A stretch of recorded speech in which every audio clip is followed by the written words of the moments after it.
오늘 본문은 다니엘이 바벨론 왕 느부갓네살의 꿈이 무엇인지를 설명해주고 꿈을 해석해주려 하는 내용의 본문입니다.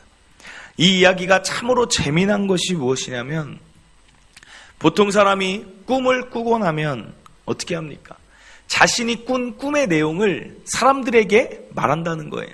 그리고 그 꿈을 해석해달라. 이게 보통인데, 오늘 이 왕은 굉장히 황당한 게 뭐냐면, 자기 나라의 지혜자들을 다 불러 모읍니다. 그리고 나서 이렇게 말합니다. 내가 꾼 꿈을 먼저 맞춰라. 그 다음에 해석도 같이 해라. 느부갓네살 왕이 이렇게 말하고 있다는 것입니다. 어떤 의미로는 이 느부갓네살 왕이 굉장히 이 꿈 때문에 괴롭고 마음이 힘들었다는 것을 알 수 있습니다. 그리고 어떤 의미로는 이 왕은 굉장히 똑똑한 왕인 것 같아요. 진짜 지혜자, 진짜 능력자의 말을 듣고 싶은 거예요. 그러나 그 나라의 지혜자들은 이렇게 말합니다. 11절에 보면, 왕께서 물으신 것은 어려운 일이라 육체와 함께 살지 아니하는 신들 외에는 왕 앞에 그것을 보일 자가 없나이다 한지라. 너무나도 정상적인 말이에요. 어떻게 다른 사람이 꾼 꿈을 그냥 맞추고 해석할 수 있겠습니까? 너무나 정상적인 이야기를 했는데 왕이 화가 난 거예요. 그래서 그 나라의 지혜자들을 다 죽이라고 명령을 하였습니다. 12절에 보면, 왕이 이로 말미암아 진노하고 통분하여 바벨론의 모든 지혜자들을 다 죽이라 명령하니라. 이게 지금 다니엘 2장의 스토리예요. 그런데 오늘 우리가 31절에 읽은 내용은 무엇입니까? 31절에 뭐라고 얘기하죠? 왕이여, 왕이 한 큰 신상을 보셨나이다. 그 신상이 왕의 앞에 서 있는데 라고 다니엘이 오직 신만이 알 수 있는 꿈을 이야기하고 있다라는 거예요. 어떻게 이런 일이 가능한 것입니까? 오직 신밖에 할 수 없는 일을 다른 지혜자들은 절대 할 수 없다. 그래서 죽임을 당하게 되었는데 다니엘은 어떻게 이 일이 가능하냐는 말입니다. 다니엘과 그 지혜 있는 자의 차이가 무엇입니까? 차이는 딱 한 가지예요. 그들은 거짓되고 능력이 없는 우상을 섬기는 것이었고, 다니엘은 전지전능하신 참신이신 하나님을 섬겼다는 사실입니다. 그리고 한 가지 사실 더 나아가서 그 하나님께 기도하는 사람이었다는 차이 한 가지밖에 없다는 것입니다. 지혜자들을 다 죽이라는 왕의 명령을 다니엘이 듣고 다니엘이 왕에게 나아갔어요. 그리고 16절에 이렇게 나옵니다. 다니엘이 들어가서 왕께 구하기를, 시간을 주시면 왕에게 그 해석을 알려드리이다. 시간만 주시면 꿈도 알려줄 수 있고 제가 그 꿈도 해석해 줄 테니까 시간만 달라고. 이것도 참 재밌지 않습니까? 왕이 지혜자를 죽이려고 말했을 때는 그 지혜자에는 다니엘과 세 친구도 포함되어 있었어요. 누군가 나를 죽이려고 하면 도망가야 돼요. 그러나 다니엘은 도망가지 않고 오히려 왕에게 직접 나아갑니다. 그리고 시간만 주면 내가 이 일을 할 수 있다. 어디서 나오는 담대함인지, 어디서 나오는 배짱인지 모르겠습니다. 다니엘이 그리고 나서 그 시간을 구하고 그 시간을 어디다 썼는가? 17절에 보면 다니엘이 자기의 집으로 돌아가서 그 친구 하냐냐와 미사엘과 아사랴에게 그 일을 알리고, 18절에 하늘에 계신 하나님이 이 은밀한 일이 무엇입니까? 왕의 꿈에 대하여 불쌍히 여기사 다니엘과 친구들이 바벨론의 다른 지혜자들과 함께 죽임을 당하지 않게 하기를 그들 보고 구하라. 구하라는 말은 무엇입니까? 기도해라. 그리고 다니엘도 기도하는 것입니다. 잠깐의 시간을 달라고 한 것은 이를 보건대 다니엘이 기도의 사람이었다는 증거예요. 잠깐의 시간을 갖고 어딘가에 서적을 찾고 어딘가에 사람에게 다른 지혜를 구하는 게 아니라 오직 그 시간을 어디에 쓰냐면 기도하는 데 쓰고 있다는 것입니다. 다니엘은 이뿐 아니라 이전에도 기도할 때 하나님이 응답하여 주시고 이런 비밀스러운 일도 알려주신다는 것을 이미 알고 있었다는 거예요. 그래서 시간을 달라고 하고 그 시간 동안 가서 또 엎드려 기도하는 것입니다. 너희들도 기도하라 친구들에게 말하는 것입니다. 다니엘이 기도하고 엎드려 구할 때 어떤 일이 일어났냐면 19절에 보면 이에 이 은밀한 것이 왕의 꿈이 밤의 환상으로 다니엘에게 나타나 보임에 다니엘은 너무 감사해서 하늘에 계신 하나님을 찬송하는 일이 일어났다는 사실입니다. 사랑하는 성도 여러분, 이 이야기가 우리에게 전해주는 게 무엇입니까? 하나님께 기도하면 오직 신만이 할 수 있는 일이라고 사람들은 말할지라도 하나님께 기도하면 하나님은 그 기도 가운데 놀라운 일을 우리에게 행하신다는 사실입니다. 기도가 능력이 된다는 사실입니다. 사도행전에 보면 예수님의 제자인 베드로와 요한이 성전으로 올라가고 있어요. 그 성전 미문 앞에서 누구를 만납니까? 안진뱅이를 만나잖아요. 안진뱅이가 무엇했어요? 베드로와 요한을 보면서 무언가 돈을 나에게 줬으면 좋겠다. 돈을 구걸하는 불쌍한 표정으로 바라봅니다. 베드로가 그 안진뱅이를 바라보더니 어떻게 합니까? 돈을 주는 것이 아니라 갑자기 선포를 하고 있어요. 뭐라고 선포합니까? 베드로가 이르되 은과 금은 내게 없거니와 내게 있는 이것을 내게 주노니 나사렛 예수 그리스도의 이름으로 일어나 걸어라 라고 그의 오른손을 잡아당깁니다. 안진뱅이 입장에서 생각해 보세요. 얼마나 황당한 일입니까? 그냥 돈이나 줄 줄 알았더니 갑자기 무슨 예수의 이름을 이야기하고 은과 금은 없는데 오른손을 잡아당긴다는 거예요. 그런데 신기한 일은 어떻게 되었습니까? 사도행전 3장 7절에 보면 오른손을 잡아 일으키니 발과 발목이 곧 힘을 얻었대요. 뛰어서서 걸으며 그들과 함께 성전으로 들어가면서 걷기도 하고 뛰기도 하며 하나님을 찬송하는 놀라운 일이 일어났다는 것입니다. 유대인들이 발칵 뒤집어졌어요. 도대체 이게 무슨 일이냐? 그리고 베드로와 요한을 주목합니다. 그러자 베드로와 요한이 어찌 우리를 주목하느냐? 이 일은 전능하신 하나님으로부터 말미암은 일이라는 거예요. 이 사건 역시 마찬가지 아닙니까? 다니엘이 오늘 신만이 할 수 있는 꿈을 알아내고 꿈을 해석하는 놀라운 일과 베드로와 요한이 그저 돈을 바라는 사람에게 나사렛 예수 그리스도의 이름으로 명하면서 그를 잡아 일으켰더니 한 번도 걷지 못하는 자가 걷게 되는 놀라운 일. 시대는 다르지만 놀라운 일이 벌어졌다는 것은 마찬가지라는 거예요. 그러면 이 사건에 공통점이 하나 있어요. 공통점이 무엇입니까? 공통점은 기도하는 자를 통해 기도하는 자가 있는 그곳에서 기도를 통해 하나님이 역사하셨다는 그 공통점 하나라는 사실입니다. 사랑하는 성도 여러분, 기도하는 사람이 있는 곳에는 놀라운 일이 일어난다는 거예요. 오늘 베드로도 마찬가지예요. 지금 그가 성전으로 왜 갔습니까? 기도하러 갔다는 거예요. 기도의 사람이라는 증거입니다. 이전에 베드로는 기도하지 않았어요. 베드로가 기도하지 않았을 때는 능력이 없었습니다. 두려워했고 도망다녔고 두려움에 떨면서 살았던 게 베드로였어요. 그러나 오순절에 기도하며 성령을 받고 기도하는 자가 되니까 이런 놀라운 일이 베드로의 삶 가운데 계속해서 일어나게 됐다는 사실입니다. 베드로뿐 아니에요. 성경의 모든 역사가 기도하는 사람을 통해서 이루어졌다는 사실입니다. 바울 역시 기도하는 사람이었어요. 바울이 기도에 대해 무엇라고 말합니까? 무시로 기도하라. 쉬지 말고 기도하라. 성령 안에서 기도하라. 내가 너희를 위해 기도한다. 너희도 나를 위해 기도해라. 오직 그의 사역의 원동력 힘이 무엇냐면 기도였다라는 거예요. 모세도 마찬가지입니다.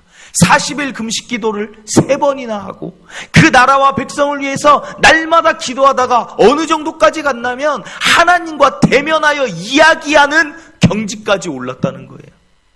모세라는 한 사람, 기도하는 한 사람을 통해서 200만 명을 하나님의 뜻 가운데 그들을 인도하게 하나님이 하셨다는 것입니다. 하나님이 쓰시는 사람은 기도하는 사람이라는 거예요. 여호수아가 왜 모세의 후계자가 됐을까요? 여호수아가 다른 게 특출나서 아닙니다. 출애굽기 33장 11절에 이런 말씀이 있어요. 사람이 자기의 친구와 이야기함 같이 여호와께서는 모세와 대면하여 말씀하시며 그 다음에 모세는 진으로 돌아오나 눈의 아들 젊은 수종자 여호수아는 회막을 떠나지 아니하니라. 무슨 말이에요?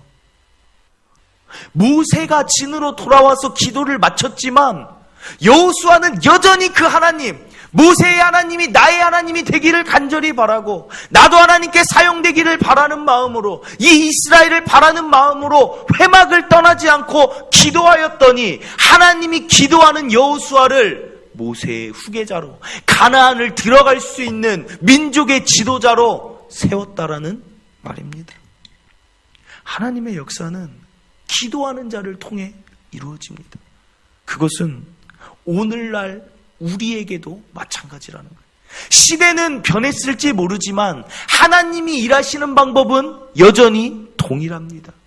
시대는 오늘 시대지만 우리가 기도하면 기도하는 우리를 통해서 이 놀라운 일들을 이루어 가신다는 사실입니다. 개인의 삶에 막혔던 문제도 기도하면 풀리게 되는 것이고 변하지 않는 사람을 위해서도 기도할 때 그 사람이 변하게 되는 것입니다. 몸이 아프거나 슬프거나 낙심된 사람도 기도할 때 그들의 마음의 심령이 변화되게 되고 육체도 치유되게 되는 게 기도할 때라는 사실입니다. 예수 믿지 않는 자도 기도할 때 그에게 예수 믿는 구원의 기회가 임하는 것입니다. 취업의 문제, 결혼의 문제, 자녀의 문제, 이 세상의 모든 문제도 기도할 때 하나님이 그 은밀한 일들을 보여주시고 해결하여 주신다는 사실입니다. 모든 것의 답은 기도에 있는 줄 믿으시길 바랍니다. 그런데 문제가 있어요. 문제가 무엇입니까? 기도하지 않는다는 게 문제. 사실 기도에 대해 동탄 초청교회에서만 들었습니까? 아니라는 거예요. 기도에 대해 수없이 들었어요. 기도해야 합니다. 기도하면 하나님이 들어주십니다. 기도하면 하나님이 능력을 베풀어 주십니다. 기도해야 된다는 말을 수도 없이 들었는데 문제는 우리가 그러한 기도의 사람이 되지 못한다는 거예요. 그래서 오늘 저는 성도 여러분들에게 부탁드리고 싶은 거는 우리가 기도의 사람이 되어서 기도의 위력을 발휘하면서 사는 진짜 기도의 능력자들이 저와 여러분이 되기를 간절히 소원합니다. 더 이상 기도를 미루지 말고 더 큰 기도의 사람, 다니엘과 같은 기도의 사람이 동탄 초청교회에 있기를 바라고 모세와 같은 기도의 사람이 동탄 초청교회에 있기를 바라고 여호수아와 같은 기도의 사람이 이 자리에 있기를 간곡히 바랍니다. 저 역시도 그러한 기도의 사람이 되기를 원하고 여기 앉아 계신 한 사람 한 사람도 빠짐없이 기도의 사람, 우리 한 사람 한 사람만 기도의 사람으로 완전히 변화되면 이 세상의 놀라운 일들을 하나님이 이루어 가실 줄 믿습니다. 오늘 기도의 위력을 보세요. 다니엘이 기도하니까 어떻게 됩니까? 다니엘과 친구들이 살게 되었어요.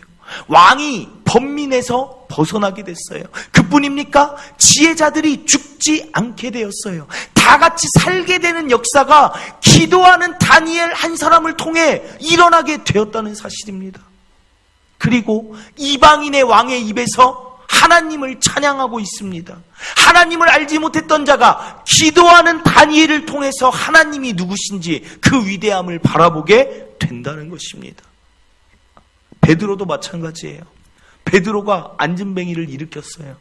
기도하는 사람이 되어서 베드로를 만난 안진뱅이는 기도하는 사람 때문에 축복받은 거예요. 기도하는 사람이 거하는 그곳에는 이러한 하나님의 축복들이 주변에 흐르게 돼 있다라는 거예요. 안진뱅이의 삶을 한번 생각해 보세요. 얼마나 불쌍하겠어요. 남 밑에서 구걸하는 그 삶이, 태어나서 걷지도 못하는 그 삶이 얼마나 불쌍합니까? 그러나 기도하는 베드로가 있기 때문에 그 사람이 새 인생을 살 수 있게 된 거 아닙니까?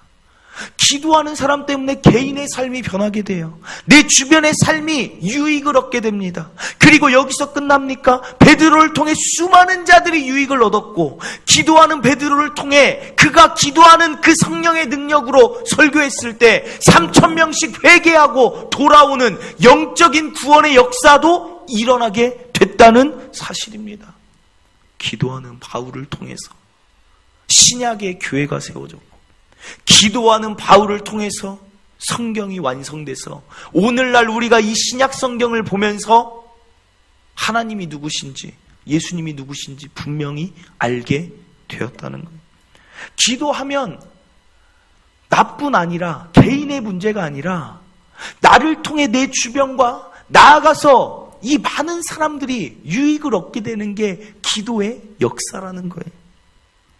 그런데 왜 기도를 못할까 제가 묵상을 하다가 누가복음 말씀에서 해답을 찾았습니다. 누가복음 22장 39절에 보면 예수께서 나가사 습관을 따라 감람산에 가시매. 감람산에 왜 가셨어요? 기도하러 가셨다는 거예요. 그럼 이 말은 뭐예요? 예수님의 삶의 습관이 뭡니까? 매일의 나의 삶에 반복적으로 행하는 일상적인 일이 습관이라는 거예요. 아침에 일어나서 밥을 먹거나, 아침에 일어나서 세수를 하거나, 아침에 일어나서 양치를 하거나, 그냥 일상의 일이 된다라는 거예요. 기도가 어떻게 돼야 되냐면 습관이 돼야 된다라는 거예요. 우리가 기도를 하지 않는 이유는 마음이 없어서가 아닙니다. 기도하지 않는 이유는 몰라서가 아닙니다. 기도의 습관이 되지 않아서라는 거예요. 그래서 기도의 습관을 들이시길 바랍니다. 밥을 먹는 것처럼 기도가 습관이 돼야 되고, 세수하는 것처럼 당연히 기도하는 게 나의 삶이 되어야 된다는 사실입니다. 기도를 특별한 날만 하니까 일상적일 때는 안 한다는 거예요. 특별한 일이 있어야만 해요. 어려운 일이 있을 때만 기도하니까 내 삶이 어렵지가 않으면 기도할 이유가 없는 거예요. 기도를 여유 있고 안 바쁠 때만 기도를 하니까 우리의 삶을 보세요. 여유가 있습니까? 마음이 늘 분주하고 이 행사 저 행사 챙기다 보면 늘 바빠요. 기도는 조금 여유 있을 때 해야지 라고 하니까 내 삶은 여유가 없어요. 그러니까 기도를 안 하는 거예요. 기도는 특별한 날 하는 게 기도가 아니고, 기도는 습관처럼 매일의 일상에서 하는 게 되어야 된다는 사실입니다. 예수님은 하루 종일 사역하시고 피곤하셨어요. 그런데도 누가복음 5장 15절에 보면 예수의 소문이 더욱 퍼지고 수많은 사람들이 말씀 듣고 병 고침 받으려고 몰려옵니다. 그런데 예수님이 물러가시는 거예요. 그리고 한적한 곳으로 가서 무엇 하시냐면 기도하기 시작하는 거예요. 이 사역 내일 해도 됩니다. 그러나 예수님에게 중요한 것은 기도하는 것은 양치하는 것처럼 자기의 습관이에요. 기도하러 가시는 거예요. 물러가서 어디 가시나 봤더니 한적한 곳을 찾으시더니 기도하러 가셨다는 사실입니다. 그리고 새벽 예배, 새벽 기도에 누가 만드신 줄 알아요?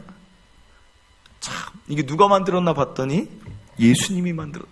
마가복음 1장 35절에 새벽 아직도 밝기 전에 예수께서 일어나 나가 한적한 곳으로 가서 거기서 기도하시더니, 예수님에게는 기도가 생활의 습관이었습니다.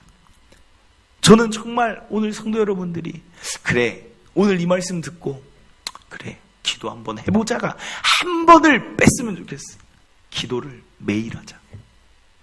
기도가 내 삶에 매일에 당연히 해야 될, 기도를 해야 된다라는 뭔가에 그거에 사로잡히는 게 아니라 그냥 기도가, 이런 말이 있죠. 기도가 내 호흡이라고. 내 호흡처럼 기도하는 거예요. 내 호흡처럼 매일의 삶 가운데, 오늘 이 시간 가운데 우리가 말씀 듣고 기도할 때 결단하셨으면 좋겠어요. 시간을 정하셨으면 좋겠어요. 내가 이 시간만큼은 하나님께 기도하는 시간이다.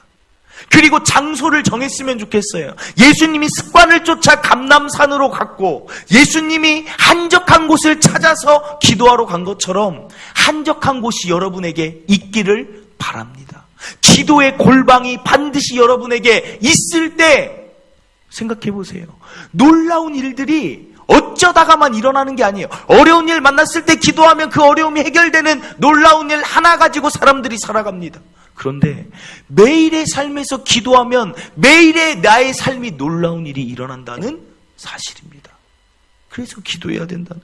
제가 목사님들, 목회 잘하는 분들을 보면 역시 공통점은 뭐예요? 기도하는 분들이라는. 틀림없어요. 어떤 서울의 한 목사님은 교회 부교역자들한테 매일 최소한 하루에 1시간 기도하게 하고 체크를 해요. 그런데 이 말은 무슨 말이에요? 매일 습관이 들어야 된다는 소리예요. 그분도 예수님처럼 그걸 알고 있었다는 거예요. 매일 기도한다는 것을 알기 때문에 부교역자한테 가르치는 요구가 딱 하나라는 거예요. 이거 해라 저거 해라 다 일일이 지적하는 게 아니라 매일 최소한 1시간은 기도해야 산다라는 거예요. 그래서 그때 지혜 받아서 살아야 되고 그때 하나님께 영감 받아 살아야 되고 그때 목회의 지혜를 얻는다는 걸 알기 때문에 부교역자들한테 요구하는 건 딱 하나, 하루에 1시간 이상. 근데 신기한 거는 그 부교역자들이 자기 목사님을, 담임 목사님을 뭐라고 얘기하냐면 우리 목사님은 우리보다 기도를 훨씬 많이 하시는 분, 기도의 습관이 되었다는 것을 모두에게 인정받을 만큼 기도하니까 목회에서도 놀라운 일이 일어난다. 대전에 유명한 목사님 있죠. 그 목사님도 제가 예전에 설교 중에 들었더니 그분도 역시나 틀림없더라고요. 기도를 하는데 어떻게 하냐면 그분은 금요일 날 하루를 다 비운대요. 아무리 사역이 많아도 금요일은 안 한대요. 금요일은 기도의 날. 물론 새벽도 하고 일상에서 하겠지만 특별히 기도의 날이 그에게 있더라고요. 그래서 하루 종일 기도만 한대요. 하나님께 지혜를 구하고 낙심된 마음이 있으면 회복을 구하고 하루 종일 기도하는 날이 그분에게 있더라고요. 기도의 패턴이 자기의 삶 가운데 있는 거예요.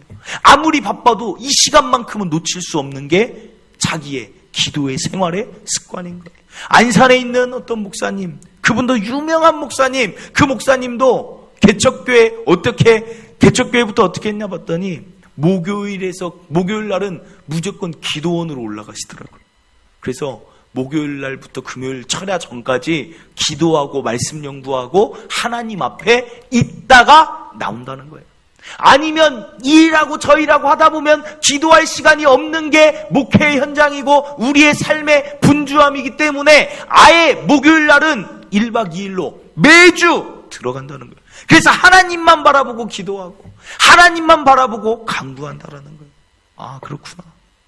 목회도 기도할 때 하나님이 놀라운 역사들을 그들을 통해 이루어 가신다는 사실입니다. 기도 없이 되는 건 아무것도 없다는 거예요. 우리 교회도 기도의 시간이 있습니다. 화수목 기도회, 새벽 기도회도 있고 금요철야 기도회도 있지만 화수목 저녁 기도회를 만든 이유는 개척을 하고 그래도 기도해야겠다. 개척 첫 해인데 기도로 준비해야겠다 했는데 참 재미난 일은 뭐냐면 8시에 화수목 8시에 만들었잖아요. 금요철야 이제 9시에 있고 화수목 8시에 나오는 게 그렇게 힘들더라고요.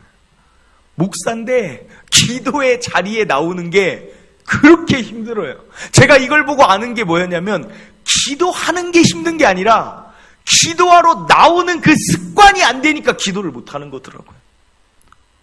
습관을 쫓아갔다는 말을 그냥 흘려보내면 안 돼요.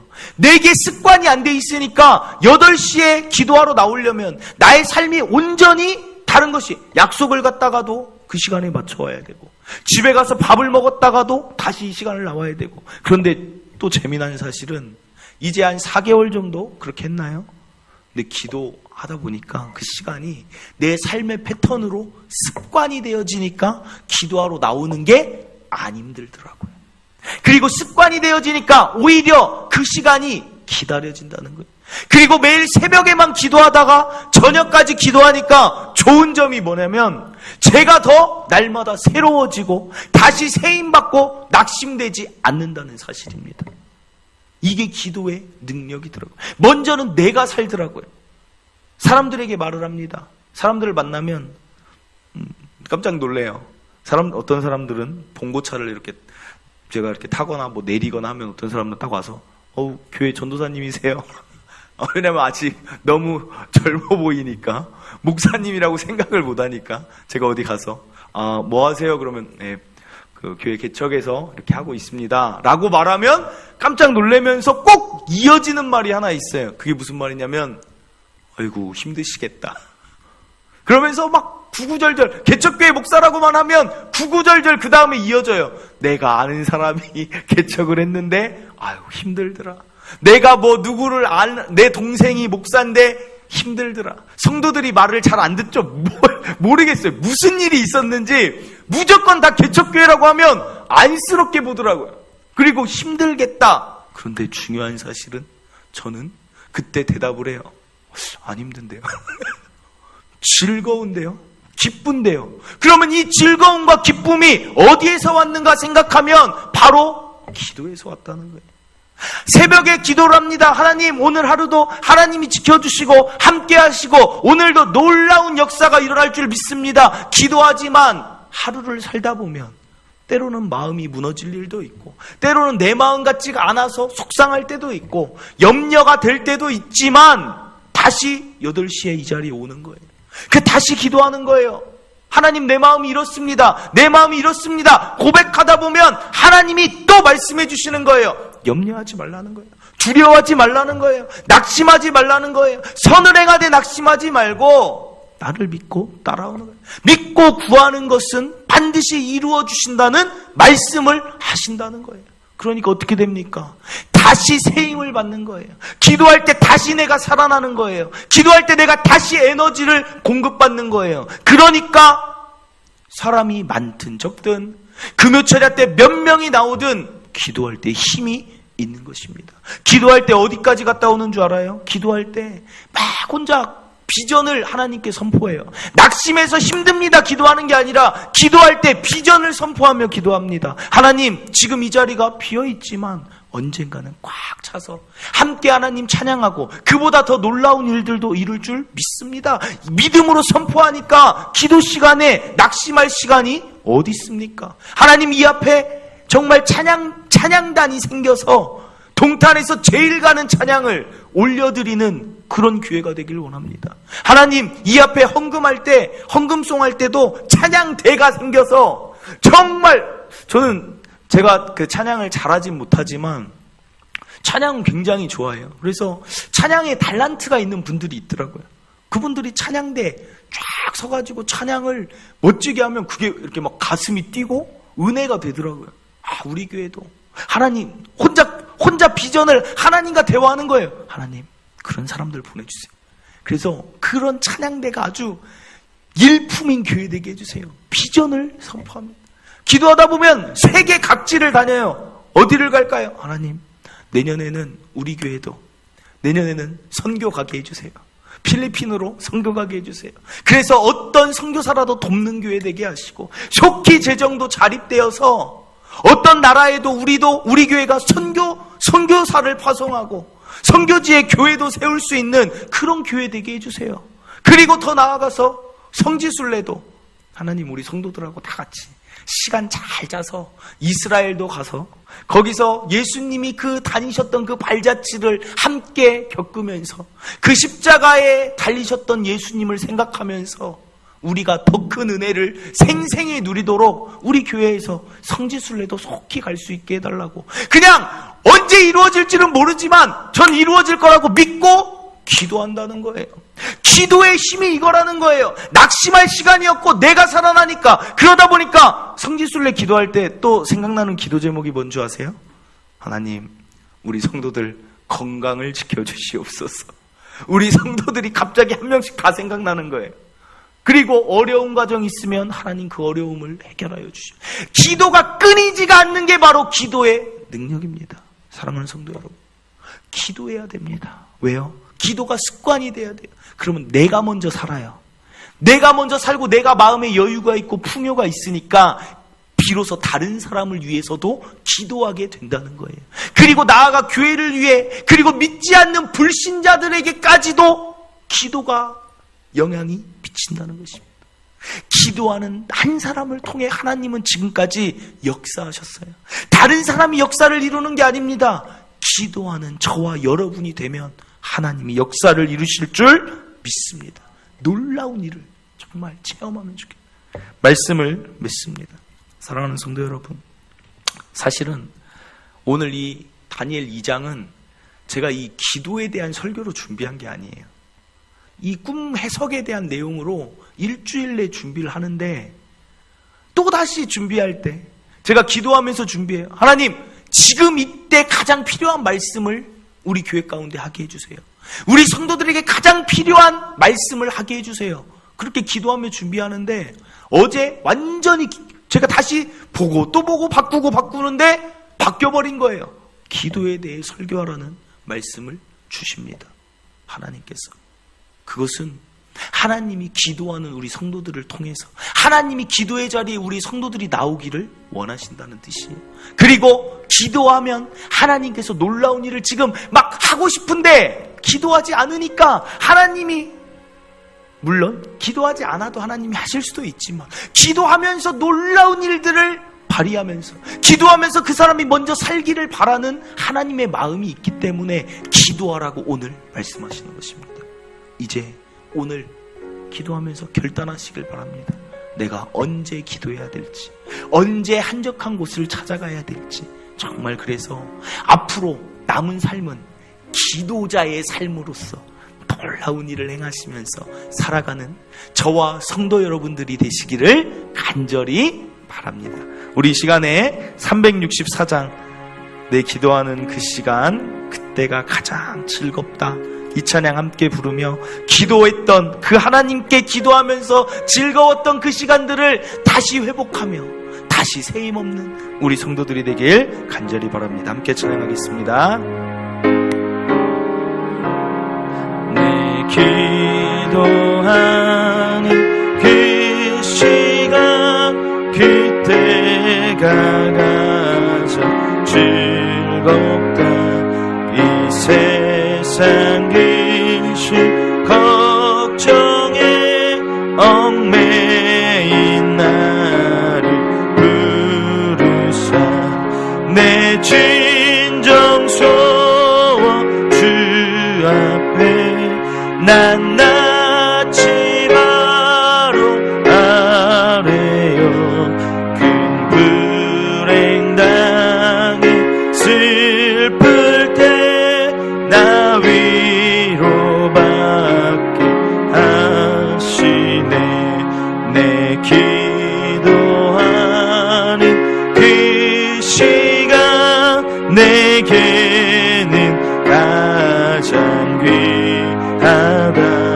저 광야 같은 세상을 끝없이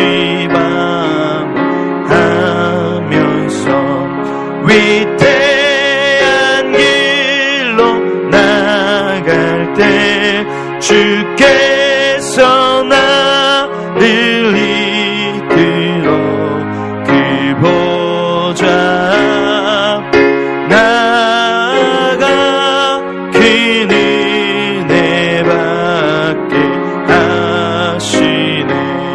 내 기도하는 그 시간, 그때가 가장 즐겁다.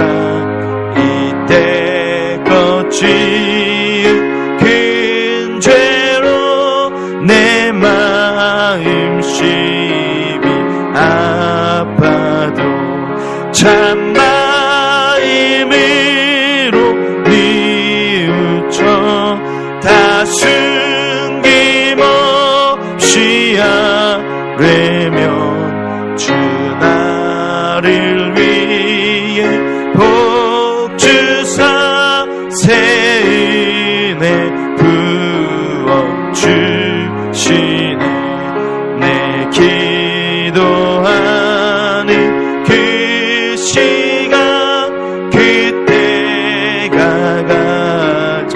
즐겁다.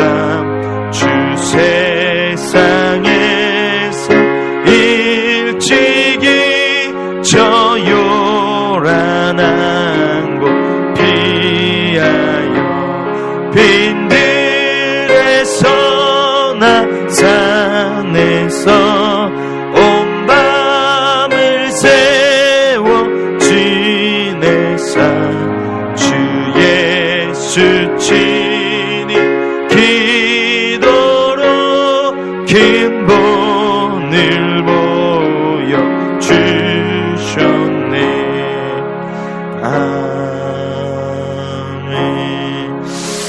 아멘. 정말 기도하는 그 시간에 즐거웠던 그때가 있었을 것입니다.